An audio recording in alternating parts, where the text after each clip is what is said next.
Ed Bastian, CEO of Delta Airlines, has been with the company for over 25 years and helped lead it through 9/11, the big financial crisis, and then as CEO through the COVID pandemic. In this Moment of Truth interview, I explore with Ed how he, while battling to keep Delta afloat, made critical decisions that actually lowered revenue but positioned Delta for continued success.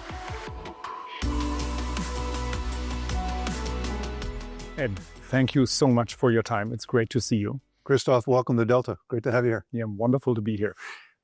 We will talk a lot about crisis in this conversation, but now it's mid-2025 and there's no crisis. In fact, it's the year in which Delta turned 100 years old. Yeah. How are you guys doing in your centennial year?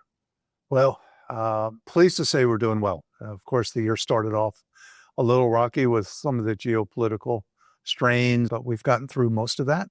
Though every day we are ready for those next challenges. But to get to 100 years in our industry, given how many airlines have come and gone, I think is quite an achievement, if I must say so, about my people.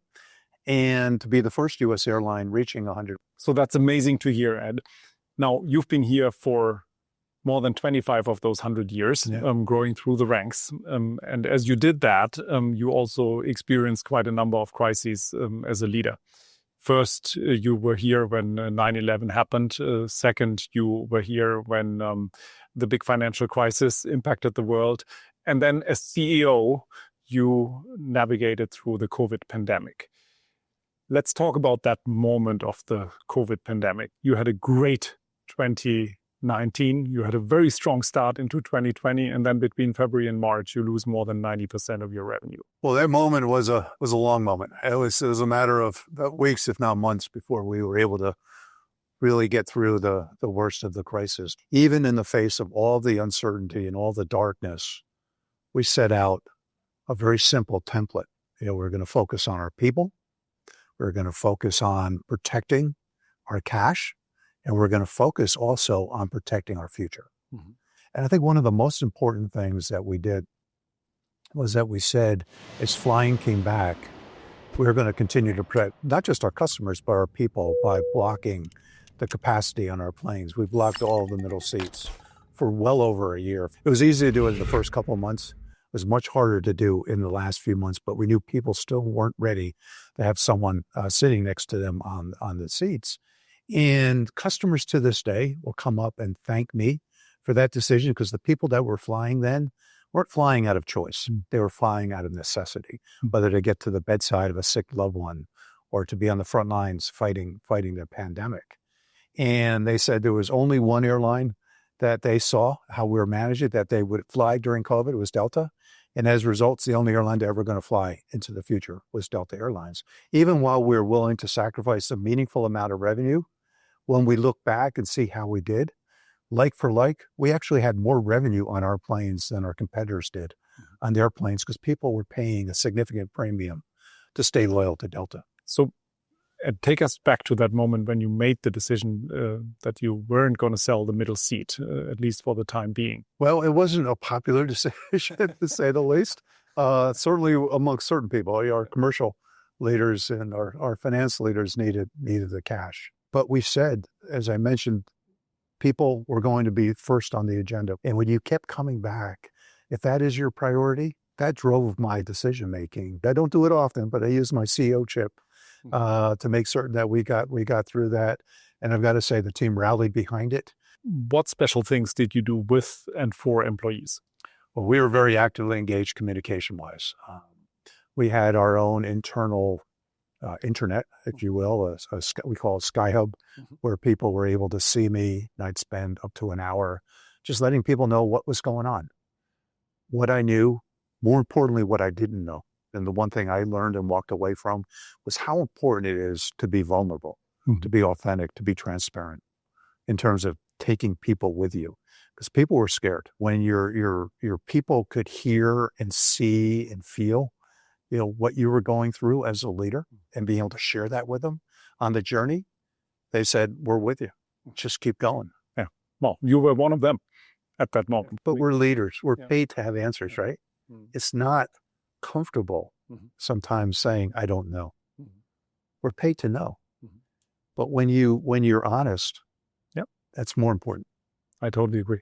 Let's talk about crisis management and your philosophy a bit more general. So how do you think about the balance between playing defense and playing offense? And how do you think about using a crisis to actually create the foundation for future growth and future success? I think the answer to me looking back over with COVID now in the rearview mirror is we had built a resilience gene, a resilience mindset. And while we didn't know what was coming, we knew something was going to be coming. And once we knew that we had the support of our government, that our people were going to do everything we could to save money, we actually started to play offense. We had big airport projects going on all across the country, billions of dollars that we doubled down and invested more in, knowing that we had a moment to get the airports done. We expanded our technology infrastructure to the cloud, and we moved to the cloud, a plan we didn't even have in place yet. Pre-COVID, we stepped into opportunity. We faced the hard realities. It's the old Stockdale paradox from Jim Collins.